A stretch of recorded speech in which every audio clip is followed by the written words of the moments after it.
all the guys behind him have gotten a chance at least. Yep. He's just been sitting there like that's the point where I'm like, dude, I would have left that team so long ago being like, dude, I beat all these guys that all these other teams are saying, give them a shot. So I can see why, because normally when you sit out this many years, you don't really get a shot. Yeah. But I can see now why everybody's like, I mean, if he beat all these guys by 100 points and these other guys haven't been doing as good, the guy that beat them must be really good.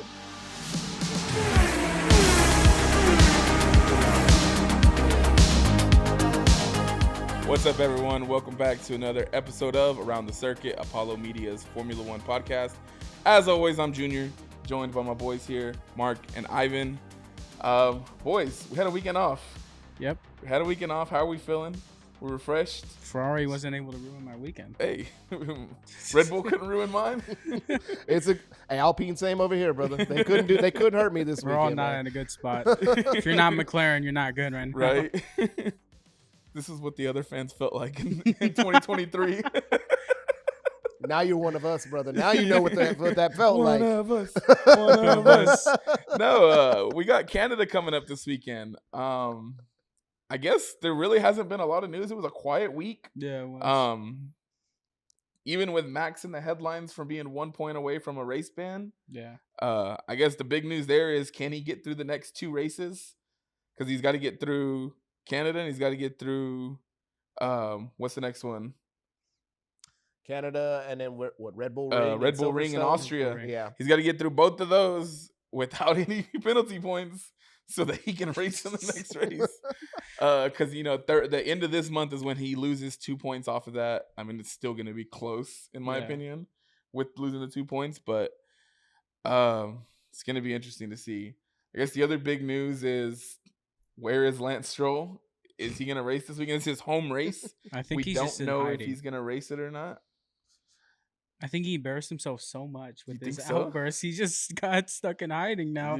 I know. I heard that his fan section at the race is sold out. So, like, I guess I mean, he's gonna be at the track. If he's not at the track, at least I'd be highly shocked. But at the same time, it's weird. Like, the Monday of a race week, you're still not knowing who the driver is. Like, I don't think in my years of being a fan, like, I've had something like this where, unless it was like a driver swap with like Liam and Yuki. Yeah, that's and the only one. What's funny is that we're saying this. We're probably gonna drop this episode tomorrow, and the news is gonna break like overnight, because it always breaks overnight for us. Right. Yeah. News is gonna break, with right before the episode drops, that he's not racing or he is racing. Yeah. If he doesn't race, then I don't even know how to pronounce his last name without butchering it, but Felipe Dragovich. Yep. He is set to take Lance Stroll's spot in the F1 weekend. If not, he's gonna go race the 24-hour Le Mans, so he gets to race regardless this weekend. Yeah. So kudos to him.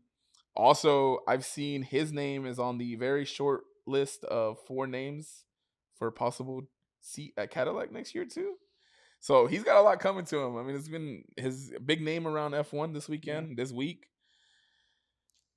It's a weird situation because it really is. Lance, they say that injury he got at the beginning of the 2023 season, and then he fought through it and he was able to race in Bahrain, and now that has people questioning, did him pushing through that cause permanent damage? And then after that we hear about the outburst that happens, and so it's like, and it's been quiet ever since. So it's like, man, what is happening with Lance Stroll? Ivan brought it up last week. It was a very fast recovery after the surgery to have him back for race 1 that season racing. Who knows, like how much he fought through, how much pain he's been in over the last 2 years for it to finally get to this point. It being after his outburst makes you question, did he do something to aggravate it more? Not saying that it wasn't already there. The team said, hey, it wasn't related, but like you said, pull a Phil Maton. Yeah. So I don't know. I can kind of understand. I'll give him this one pass. I can understand him being somewhat of a curmudgeon all the time, because if he has been having that wrist pain for like 2 straight years, I wouldn't be a happy camper anytime I have to get into the car either. But at the same time, like you said, especially going into that year, I guess it's the obvious thing we could say is that it must have been well known in that Aston Martin factory that car was fast, because there's no other reason that year that you don't rush yourself back, because that was the year Fernando was getting all his podiums, and I think Lance got a lot of top fives that year. I remember that. Lance podium that year too? I don't know if he podiumed. That's what I was trying to remember. I don't think he podiumed him, but I know he got 4th and 5th a lot of races. So yeah, I guess he thought of it as his one chance to like show he can do good in a good car, but I do think it cost him. I'm happy for Dragovich because I was just looking up the list. These are all the champions of Formula 2 since 2017. Listen to see if you can find the outlier here. Charles Leclerc, George Russell, Nick DeVries, Mick Schumacher, Oscar Piastri, Dragovich, Theo Pourchaire, and Bortoletto. Those are all the champions of F2 the past couple years. I think only 2 of them haven't gotten a chance to drive in F1 yet. Yeah. And it's Dragovich and I think Pourchaire, who's still doing good in his own right in other categories. So it's his time coming. I can't believe, just to put it into context too, he won a championship the year after Oscar did. Oscar's been in the sport now 3 dang years, and like Dragovich has been sitting there on the sidelines like, can I get a chance, please? Can somebody give me a chance?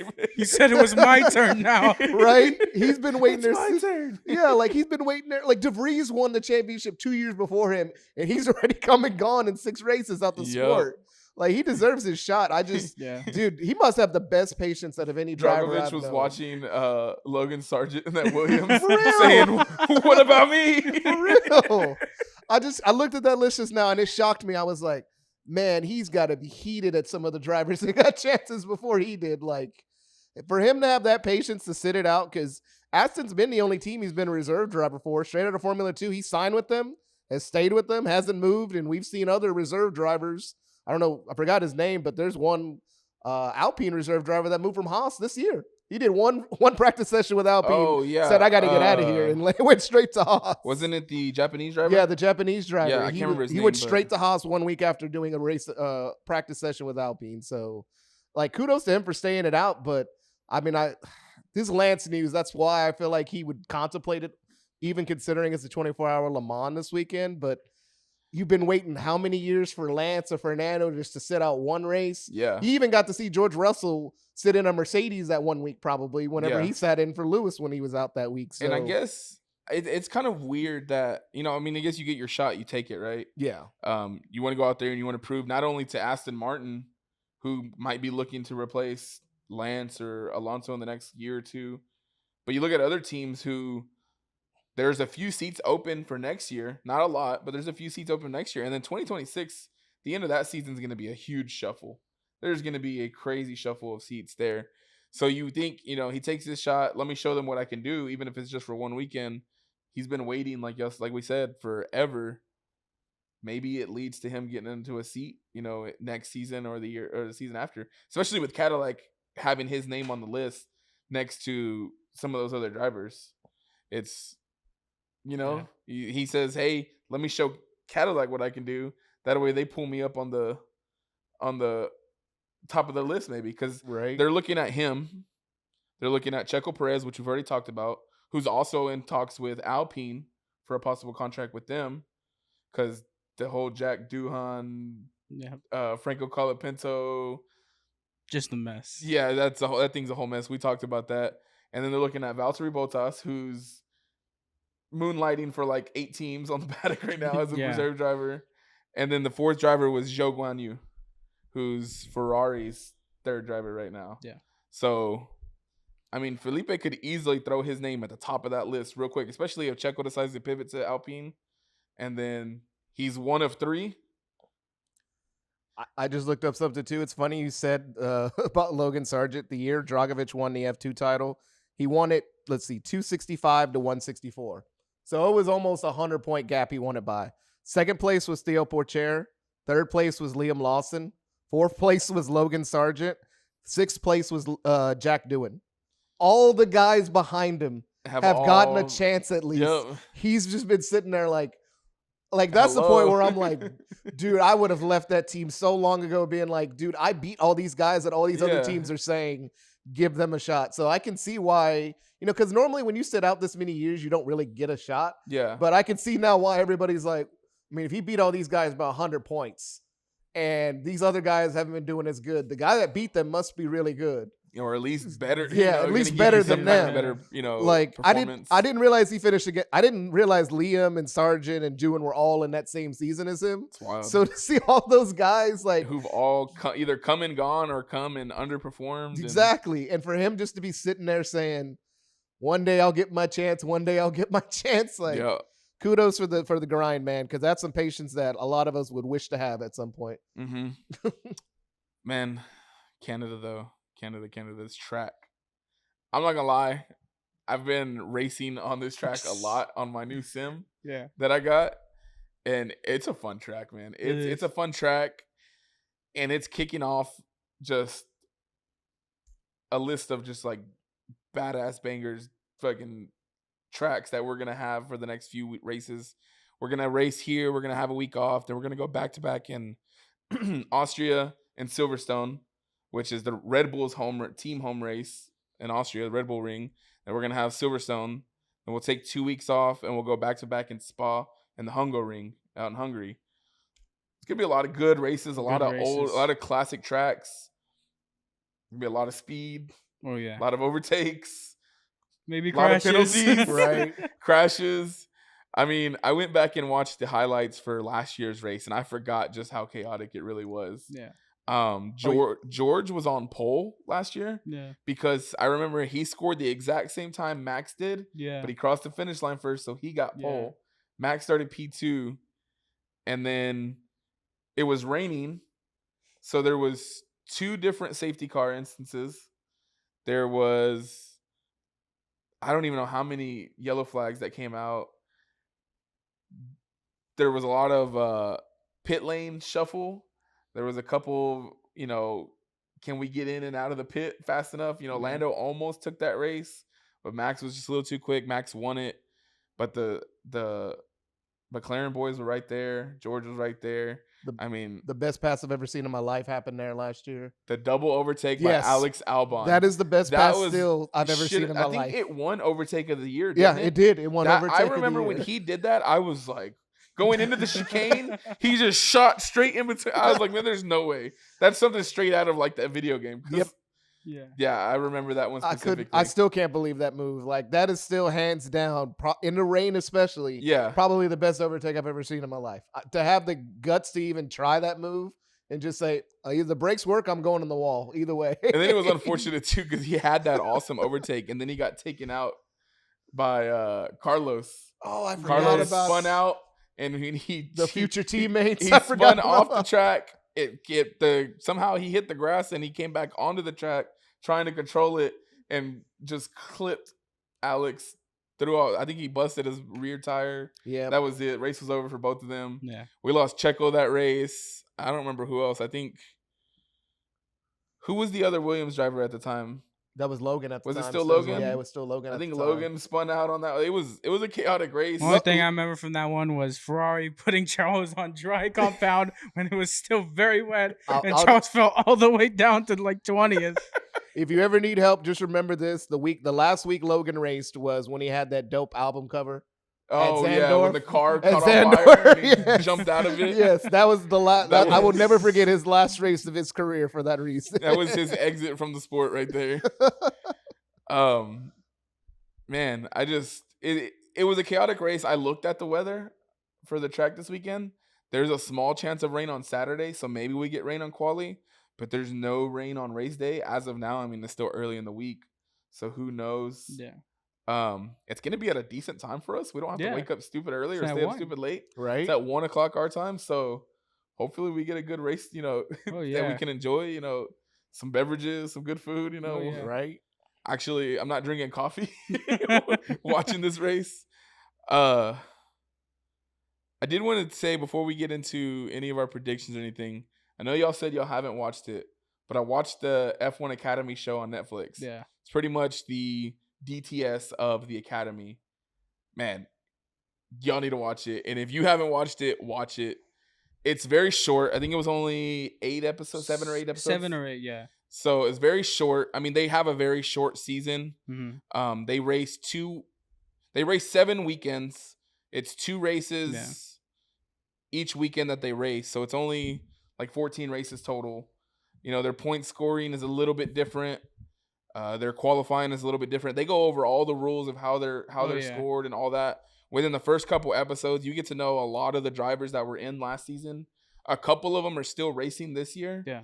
One of the big ones, as a Williams fan, but Leah Block. Yeah. I mean, if you haven't watched Ken Block, RIP to him. Yeah. The Gymkhana videos, I grew up watching those, and those were some of my favorite things to watch on YouTube. To see his daughter racing, in the academy is pretty cool. I kind of watched it. I burned through it. I binged it. I couldn't stop watching it. And then I kind of followed some of the drivers that left. I mean, a lot of them are still racing. Yeah. There's a couple that are in an F3 series right now. Out in the UK, I want to say. The sisters, they're racing in WEC now. They, I think they're getting ready to race Le Mans on their racing series. I can't remember which one it is specifically, but yeah, all these girls are. I can't even drive my sim without crashing out. So kudos to them. But I bring it up because they are going to be racing this weekend. So if you have extra time on Saturday leading up to quali, follow their YouTube because they do live stream all the races. Yeah. So shout out them. Shout out Susie Wolf. Oh yeah. She runs that program. From what I seen on the show, obviously. I mean, we couldn't picture it any better. If she gets a chance, like we said a couple weeks ago, to be the FIA president, exactly, she would do amazing if it's anything like what I saw on that show. Yeah, like I said, I watched the first 2 episodes, I think, and it's been pretty good so far. So I can't wait to finish. Yeah, it. I mean, you think about it, like we didn't really get to see. I mean, if you're really that deep into it, you could go back into the F4 and F3 series and see a lot of the guys that were watching race when they were that young. Some of them are in F1 at that age, like Max, Kimi. Some of these guys did move up pretty early. So at that age, they're already racing F1 compared to the academy drivers. But there are some of these guys we didn't see racing that early.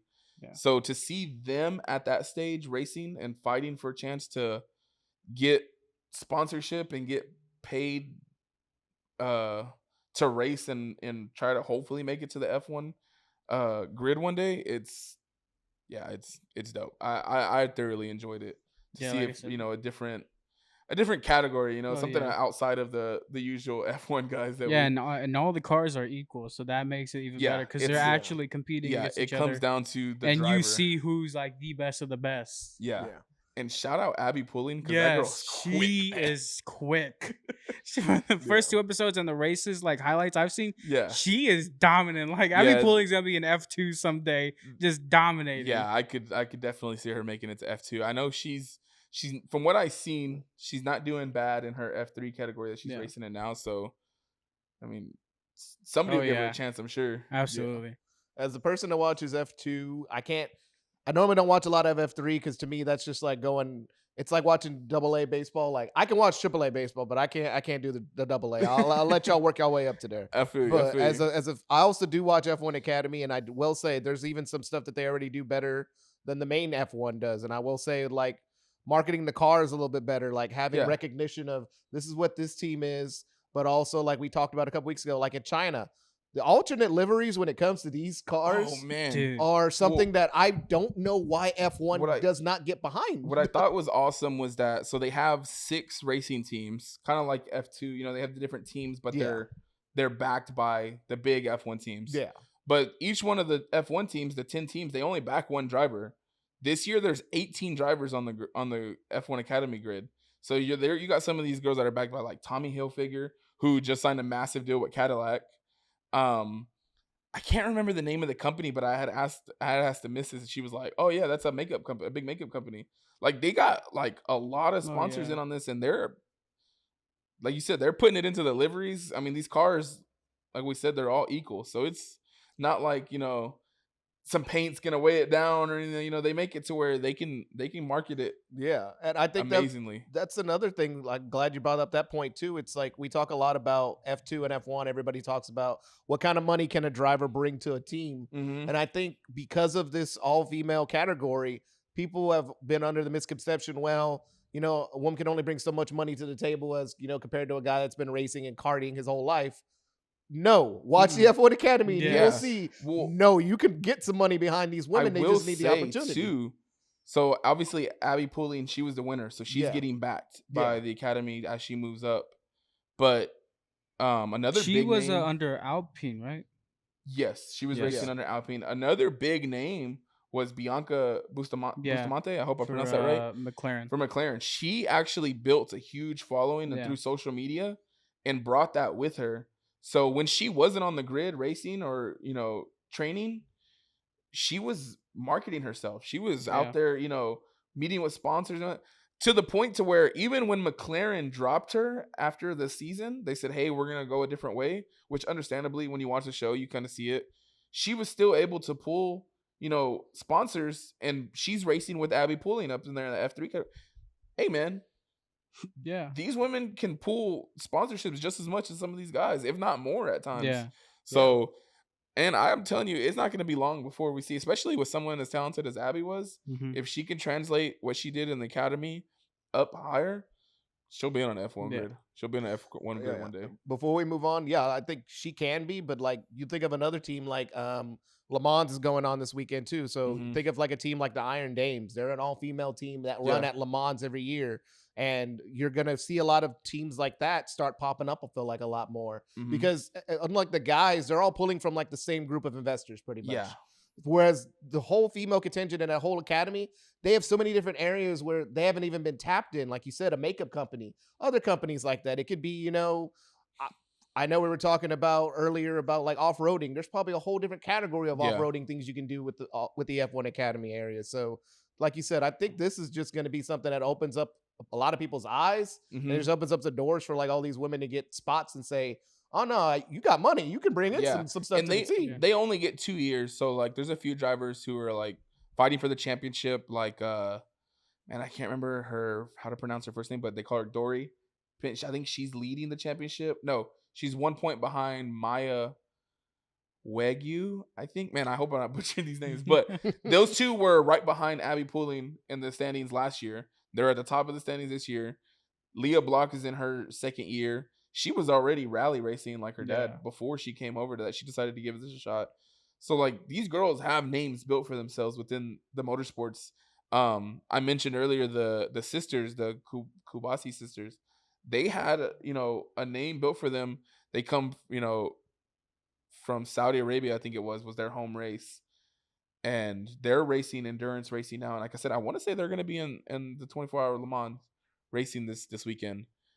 Don't quote me on that, though. I might be wrong. But I want to say I saw something about it. But I mean, like you said, these girls they can drive, man. And even if they don't make it to F1, all of them don't make it.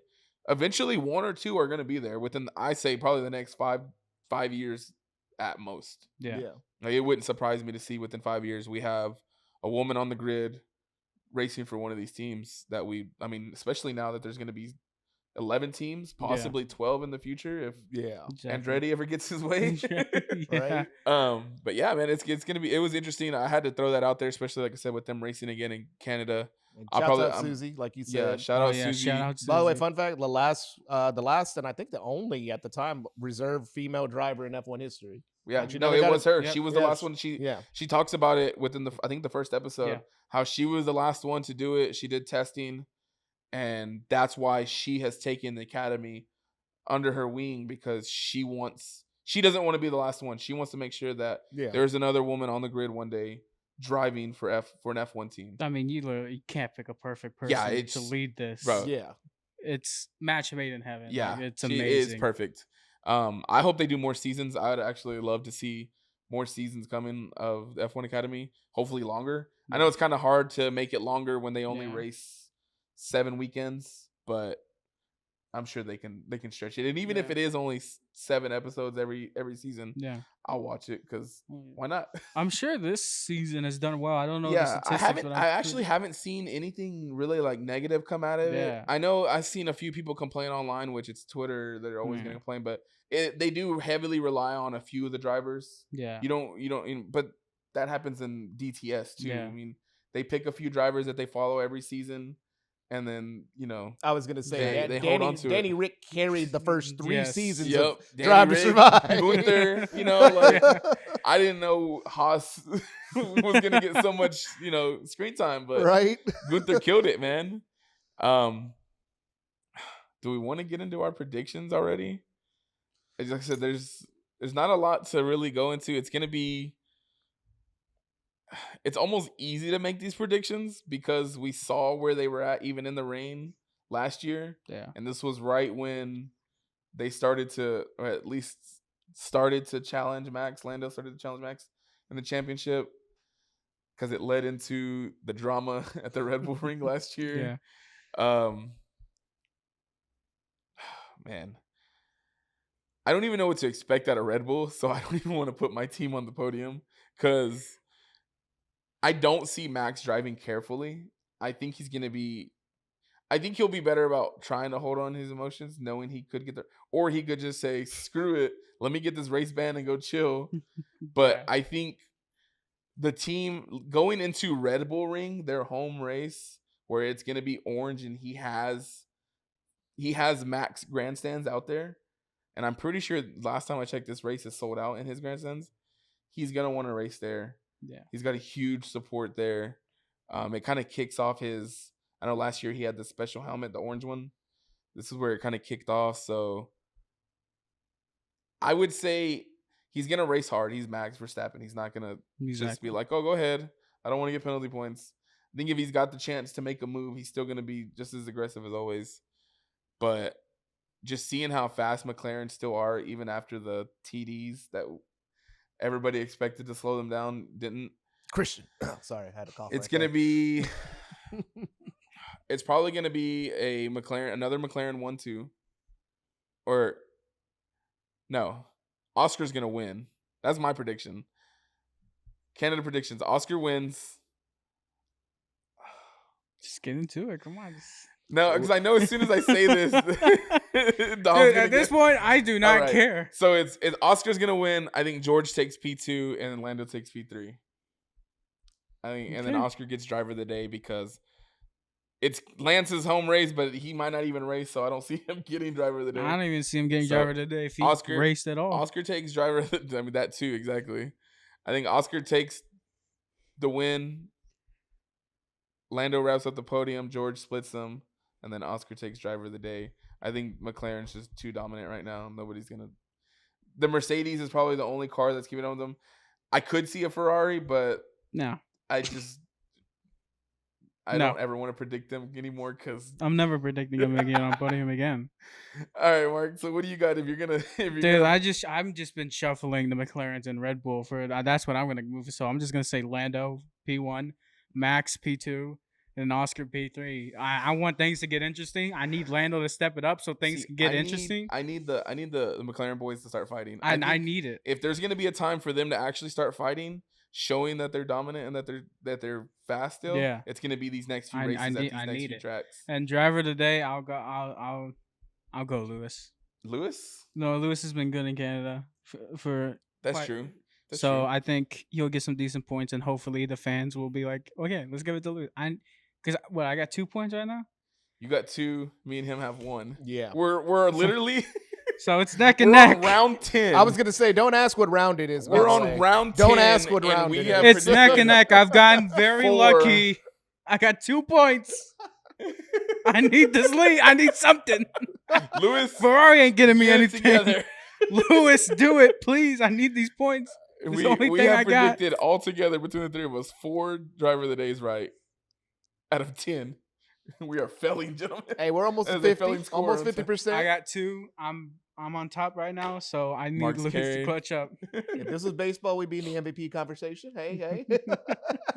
Hey, you're not wrong. You're not wrong. All right, so there's nothing for me to lose in this situation anyway. So I'm just going to go with the Oscar win, George Russell second. Third, I'm going to have Max just because he's been so dominant here the past couple races. This is going to be my hot take. Driver of the day is going to be either Pierre Gasly or Alex Albon. One of those two gets a top 5 in this race for me. Somebody from one of those 2 mid-tier teams I feel like is going to take a step up, especially after seeing miracles last week with Hülkenberg and a Sauber passing a Ferrari to get a top 5. Anything is possible now, I can see. I do think Gasly is due for a good race. Yeah. Also, Mark and I were having this conversation. kind of technically maybe a semi-home race for Alpine. Yeah. French Canadians, Yeah, French team. So I'm like, maybe it can be. Maybe he'll take a little bit of that momentum. I do think one of those two teams is going to step up. Somebody from the midfield is going to get a crazy top 5. Okay. But if I had to pick between those two, I'd probably say Gasly. I hope it's Alex just for my fantasy season sake. Watch out of my 3 teams, out of my 3 teams, I think I have Alex on 2 of them, and I think I have Williams on all 3, or at least on 1 or 2 of them. Dude, I haven't as even a checked constructor. Look, I'm just saying I'm in first place I'm in first, I'm in 4th, and I'm in 9th. You got your first, right? Hey, top 10, baby. All three teams. After watching, like you said, thinking about that movie pulled last year in the rain, and if it's a dry race, I'm like, all right, clearly Alex likes this track if he can do moves like that in the rain. So maybe it could be a track he gets a top 5 at this week. That would involve somebody taking a step back, which I don't know. Maybe I hope Kimi can have a consistent week because he just needs to finish a race. But out of all the drivers in the grid, I think probably Albon and Gasly are due for a really good race, and I think they have what's underneath them in the car to make it happen at least. I think it would have to be, in order for that to happen, it's gonna be a screw up by Ferrari, because I mentioned it last week. Yeah. Ferrari has been constantly getting better. They look like they're getting faster. Whatever upgrades they brought. Yeah, Lewis got taking a chip. Lewis got overtaken by a Sauber, but they come out and said afterwards he did confirm, like we mentioned last week, he did have damage. Yeah, I think it's fucked up that they didn't tell him before all the press. Dude was like depressed in all the post race interviews. Maybe they didn't know for sure, but I find that hard to believe. I didn't even think about that. You're right, man. Lewis was going through it. They let him go through the ringer. Just I suck. Just felt terrible about himself. He literally said, "Can I go home? I don't want to talk to the media right now." And they were like, "You got to answer." And he's like, "But I just want to go home." Yeah. And I'm like, "Now, damn, I didn't even realize that." I didn't watch the interview, but I did see that he had apologized to the Sky Sports. That's the exact interview I was talking about. Because he was like, he pretty much was, "What do you want me to say?" She was like, "Well, can you tell me about your race? What do you want me to say?" I got passed by a Sauber. Like, what do you want me to say? Like, he was so feeling down. I saw and I didn't green even know he didn't know. Knew it was over. Yeah. Yeah. So. Like, I was wondering, I was like, could somebody be on watch for Lewis during these 2 weeks off? Like, it was that bad. Mm-hmm. I had no clue.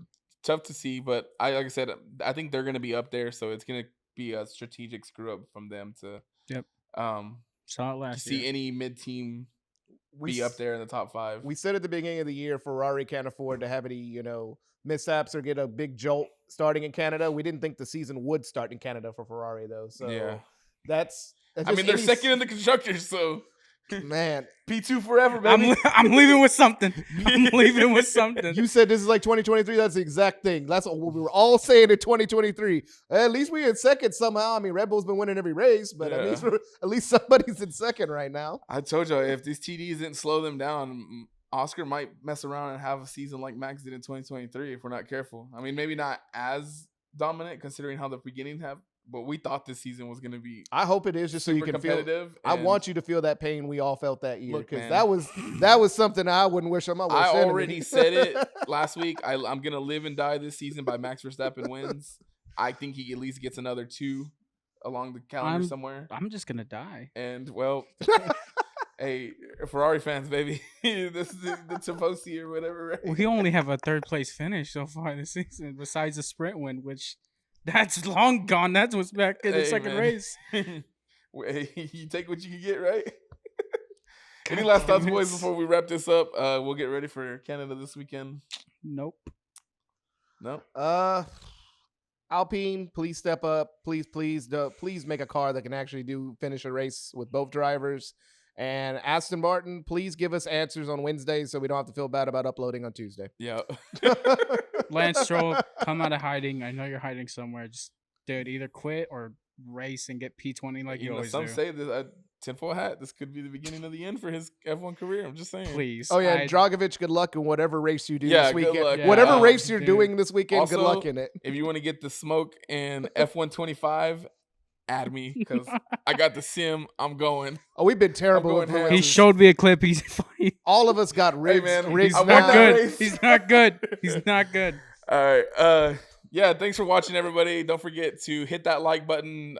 Give us your predictions for the Canadian Grand Prix in the comments. Subscribe to Apollo HOU. We're almost at 15,000 as a whole. So don't forget to hit that subscribe button. Get us over that mark and even further. Follow us on all our socials. The links are down in the description. Shout out our sponsors. Big City Wings, Apollo Wing Joint, Houston's #1 wing joint, and Zing Zang. Yes, sir. Hopefully we can have some Zing Zang with the race on Sunday. Zang responsibly. America's #1 Bloody Mary mix. Until next week, we'll be here back to wrap up Canada and whatever happens in this race. Probably another McLaren dominant race, but it is what it is. We'll see y'all next week. We're out of here. Peace. Peace. Enjoy the month.